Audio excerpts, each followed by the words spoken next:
Hello and good evening to you. We've reported many times about the ongoing impact the Middle East conflict is having on Londoners and communities here in the capital. Tonight, we hear about what's happening in some of our hospitals. BBC London has learned that complaints about doctors subjecting Jewish colleagues to anti-Semitic abuse have surged in the months following the 7th of October attacks and the subsequent Israel-Gaza war. That's according to figures from the General Medical Council, which also show an uptick in complaints about Islamophobia by doctors. Our investigations reporter Guy Lynn has the story. This senior doctor who works at a London hospital is Jewish. He doesn't want to be identified. We've changed his voice. After suffering anti-Semitism, not from a patient, but another doctor. Just days after the October 7th attacks, that doctor came up to me and started expressing support for Hamas. And then out of the blue, he started shouting, "Baby killer," in my face. "You're a baby killer." The doctor doesn't hide his religion, wearing a Star of David with pride. But the incident's shaken him to the core.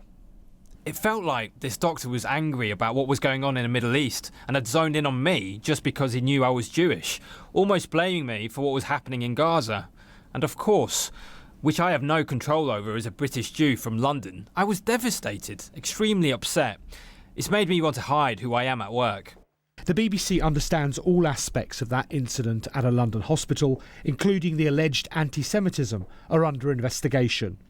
But sadly, this doctor's not alone. Figures we've obtained show how the ongoing conflict in the Middle East is driving doctors working in London hospitals apart.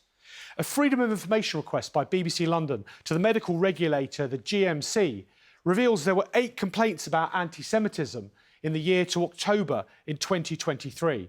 But in the 4 months after the Hamas attacks and ongoing Israel-Gaza war, that rose to 60 medical professionals reported for alleged anti-Semitic conduct against colleagues.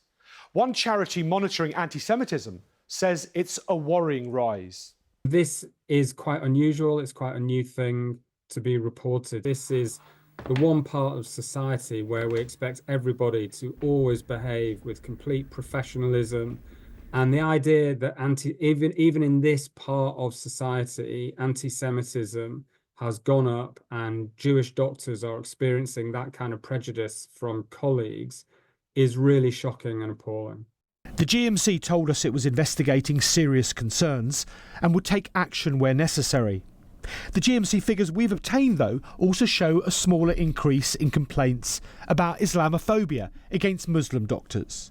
Some say those numbers, though, are just the tip of an iceberg. People don't necessarily have that feeling of safety to come forth, especially when, in the context of this current political situation, the mere mention of Islamophobia is deemed to be toxic and political to some. But that means that people, particularly junior colleagues or those that have got other characteristics that make them vulnerable, such as temporary workers or those on visas, are less likely to come forth with those issues. The Gaza war has led to regular pro-Palestinian marches in the capital, calling for an immediate ceasefire. But some in the Jewish community say not enough is being done to crack down on anti-Semitism. A conflict in the Middle East still divides London's communities, spreading now, it seems, via some doctors, to our hospitals too. Guy Lynn, BBC London.